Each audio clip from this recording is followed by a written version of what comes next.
Salve galera, aqui é o Gil. Vamos lá para mais nossa aula aqui, né, de como estudar direito administrativo. Primeira coisa, sempre como a gente faz, análise de incidência, depois a gente vai para a ordem recomendada das matérias, né, que eu acho que faz sentido, depois a gente comenta sobre alguns professores, tá bom? E aí, se tiver alguma ressalva, eu vou fazendo ao longo da aula.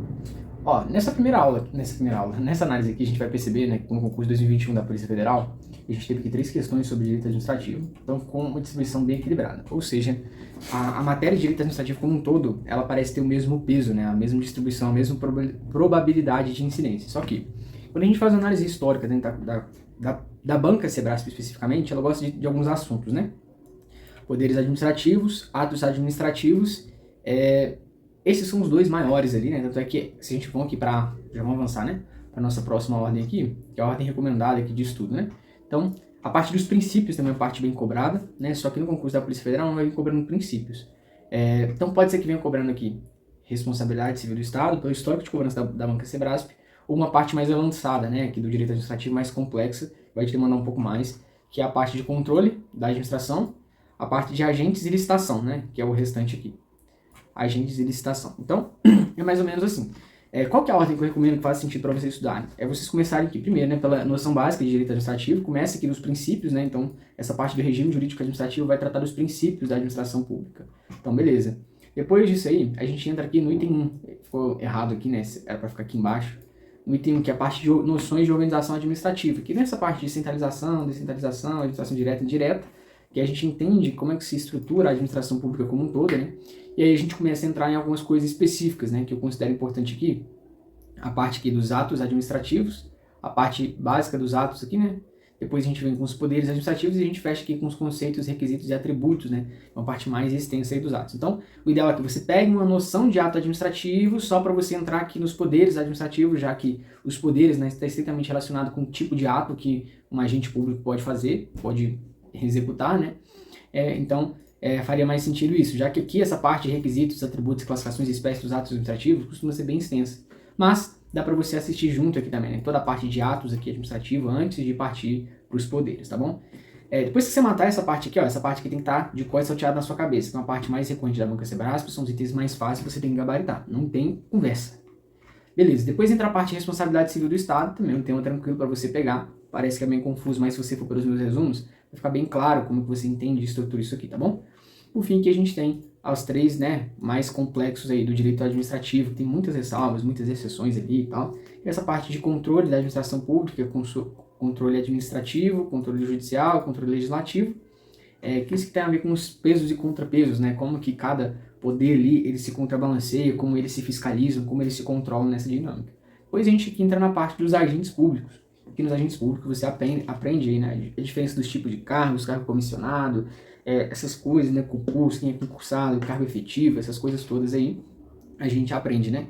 E aí depois vem a parte do 8.112, que é uma lei, né, federal que regula aí os agentes da Polícia Federal como um todo, né. Então essa parte aqui é bem interessante, bem curioso, né, a gente vai estudando e vai vendo quais são os nossos direitos aqui, né, quanto trabalhadores regidos por essa legislação, tá bom? A gente aprende as espécies, depois a gente aprende a diferença de cargo, emprego e função, e por fim entra a parte de licitação. Aqui, uma observação, né? No concurso da Polícia Federal, até 2021, a gente tinha 2 leis, né, de contratos, que era 8.666 e acho que é 14.000 alguma coisa. Não vou lembrar agora qual é a outra lei, que é a nova lei de licitações, né? Ela é chamada assim.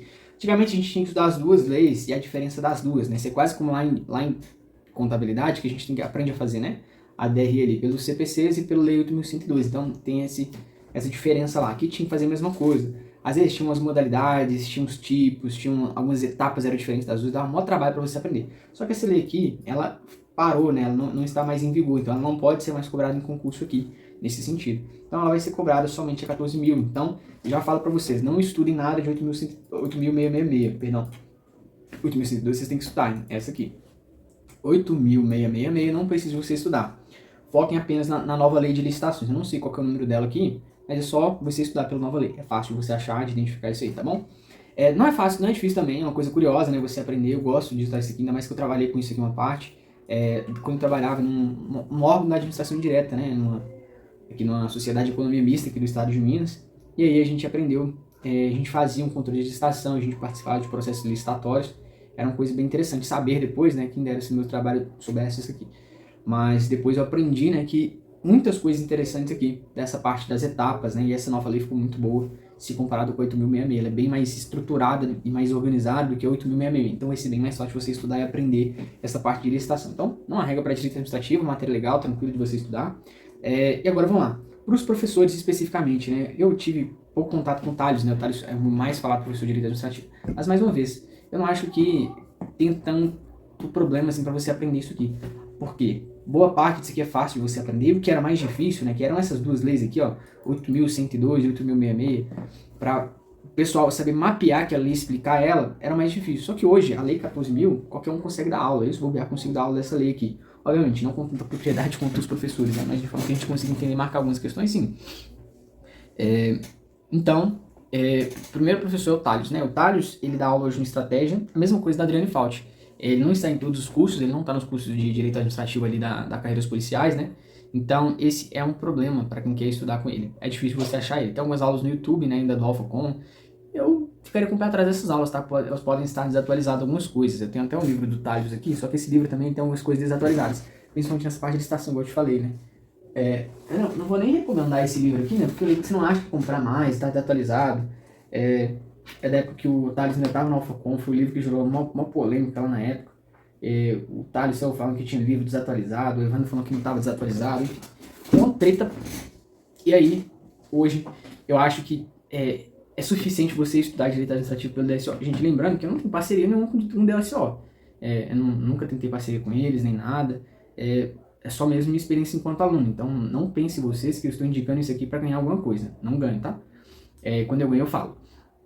Então, eu acho que não é o mais interessante para vocês procurarem Thales para poder estudar e tudo mais, porque a matéria de direito administrativo não é uma matéria tão difícil assim, para que necessite, eu acho que todas as matérias de direito, né, não necessitam assim de um professor lá especificamente para poder tratar disso aqui. Tá bom? Então, tamo junto. É isso aí que eu tinha para poder falar para vocês sobre a matéria de direito administrativo. Qualquer dúvida que vocês tiverem, qualquer recomendação, deixa aqui embaixo. Tamo junto e até a próxima aula.